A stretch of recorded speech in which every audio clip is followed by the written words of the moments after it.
Hello students, good morning to all of you. Previous lecture में हमने 12th class chemistry का chapter number 7 P block elements का जो है पढ़ लिया था, नाइट्रोजन फैमिली का इंट्रोडक्शन। आज बच्चों मैं पढ़ाने जा रहा हूं आपको इंट्रोडक्शन ऑफ ऑक्सीजन फैमिली। तो चलिए ऑक्सीजन फैमिली के बारे में पढ़ते हैं आज हम। तो what do you mean by oxygen family, क्या होती है बच्चों ऑक्सीजन फैमिली, उसकी बात हम यहाँ पे करने वाले हैं। Let us start. First of all number of groups हमारे पास जैसे होता है ये वाली ट्रिक होती है और सही से तेल पॉलिश। क्लियर है, और सही से तेल पॉलिश। तो मैं आपको बताऊं यहाँ पर क्या है भाई, हमारे पास है जो एलिमेंट्स होंगे उसके अंदर क्या है, ये सबसे पहले हमारे पास है बच्चों oxygen. After that this is the sulphur and next one is selenium, ये सेलेनियम ग्रुप होता है हमारा। और उसके बाद बच्चों हमारे पास होता है टेलुरियम, टेलुरियम के बाद बच्चों होता है polonium. Clear, this is the polonium. अब देखो हमारे पास क्या है, ये कुछ ग्रुप्स मैंने आपको बताए, these are the oxygen family. But oxygen family का एक अदर नाम भी है बच्चों, कैल्कोजन। देखिए ऑक्सीजन फैमिली को कहा जाता है कैल्कोजिन।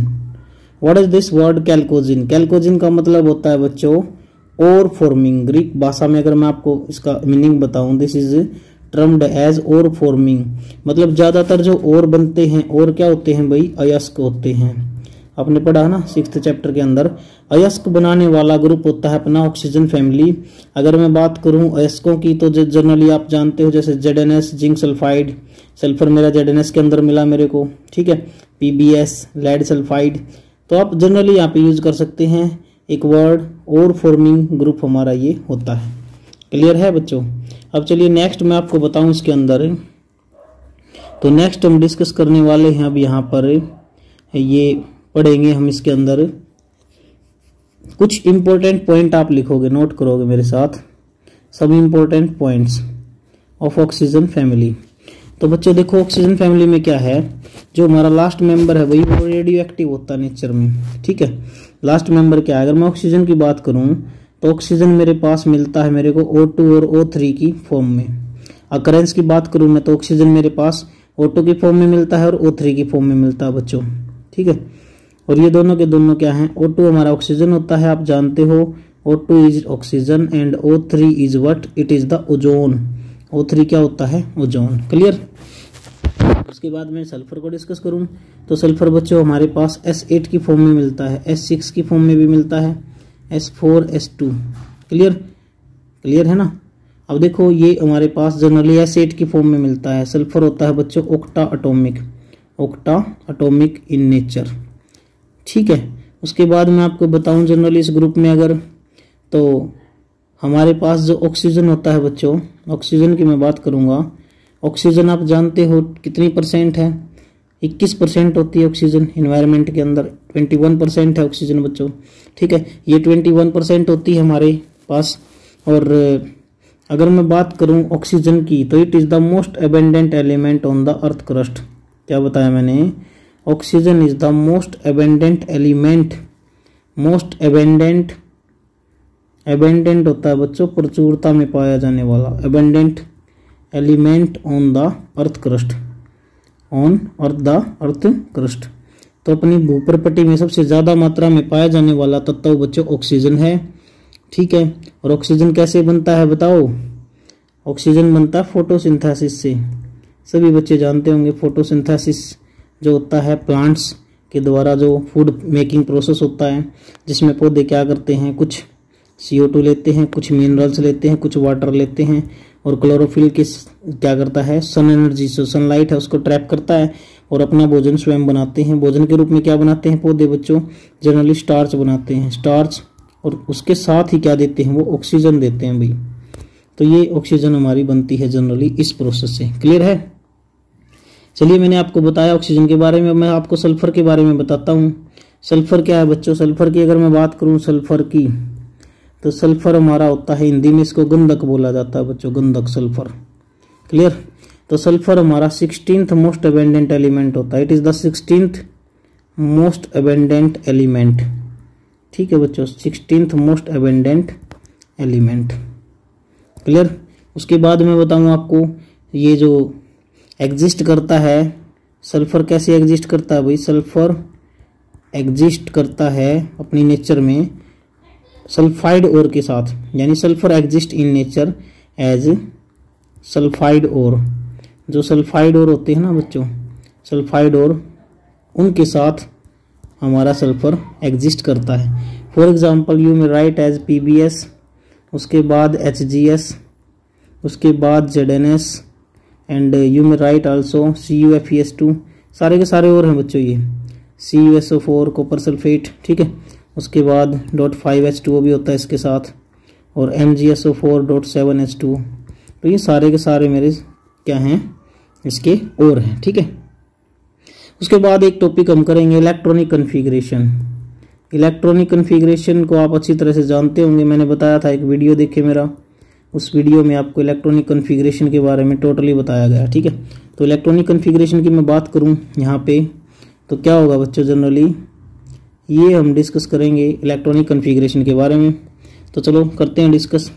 अब देखो ऑक्सीजन फैमिली की कन्फिग्रेशन करोगे तो क्या आएगी, ऑक्सीजन फैमिली की कन्फिग्रेशन हम करते हैं तो देखो मैं पीछे वाले कन्फिग्रेशन ही बताऊंगा आपको। 1s2 एटॉमिक नंबर 8 होता है, 1s2 2s2 2p कितना आएगा बच्चों बताओ, 2 2 4 2 6, यानी 2 2 4 और 4 8, यानी 2s2 2p 4।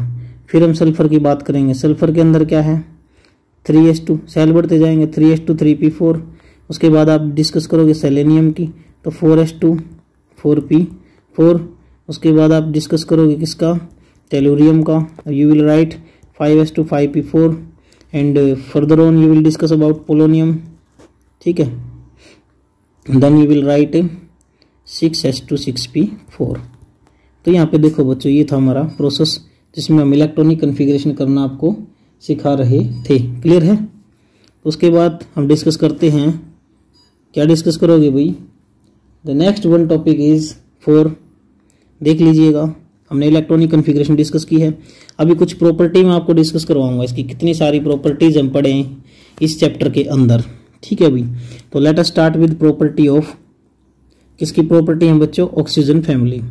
तो चलिए ऑक्सीजन फैमिली की प्रॉपर्टी हम डिस्कस करेंगे 1 by 1। तो सबसे पहली प्रॉपर्टी रहेगी हमारे पास एटॉमिक रेडियाई।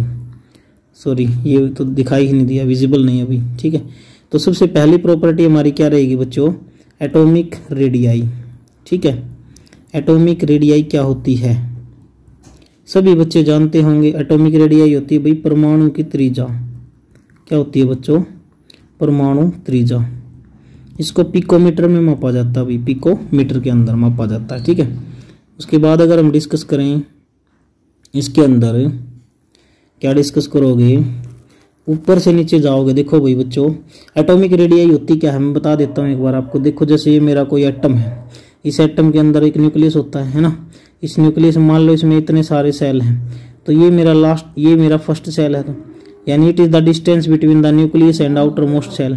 न्यूक्लियस और आउटर मोस्ट सेल के बीच की दूरी क्या होती है, न्यूक्लियस और आउटर मोस्ट सेल के बीच की दूरी हमारी क्या होती है बच्चों, it is named as outermost shell. जो हमारे पास है बाहरी सेल और न्यूक्लियस के बीच की दूरी हमारी क्या होती है, that is atomic radii. Clear. Atomic radii का मतलब क्या है, ये देखो ये वाली डिस्टेंस है, तो जैसे सर्कल होता है ना मैथमेटिक्स के अंदर, और सर्कल जहाँ पे आप ये प्रकार रख के बनाते हो, तो ये हमारी रेडियस होती है, वही रेडियस हमारी ये होती है बच्चों, ठीक है। क्लियर है आपको। उसके बाद में अगर बताऊं ऊपर से नीचे जाओगे तो क्या होगा, जैसे ही आप ऑक्सीजन फैमिली की बात करोगे, और सही से तेल पॉलिश, तो इसके एटॉमिक नंबर देखो, इसका तो 8 होता है, फिर इसका 16 होता है, इसी तरह से कंटिन्यू चलते जाते हैं। ऊपर से नीचे देखो बच्चों एटॉमिक नंबर क्या हो रहा है, increase. Top to bottom atomic number क्या हो रहा है, इंक्रीजेस। ऊपर से नीचे जाने पर एटॉमिक नंबर बढ़ रहा है, it means number of shell क्या होंगे, बढ़ेंगे। तो number of shells also increases, number of shells also increases. जैसे ही नंबर ऑफ सेल हमारे बढ़ते हैं तो क्या होगा, atomic radii will also increase. Atomic radii भी क्या होगी बच्चों, बढ़ेगी। क्यों बढ़ेगी, रीजन क्या है, बिकॉज नंबर ऑफ सेल बढ़ रहे हैं, तो एटॉमिक रेडियाई भी क्या करेगी, इंक्रीज हो जाएगी। क्लियर है आपको सभी को।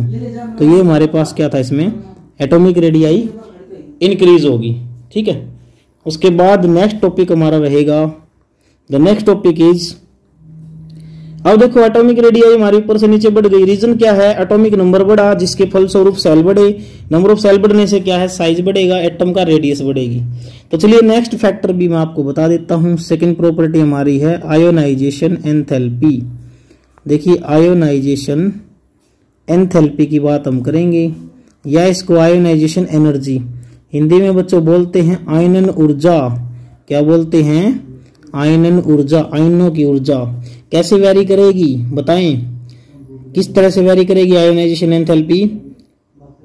होती क्या है ionisation enthalpy? What is ionisation enthalpy?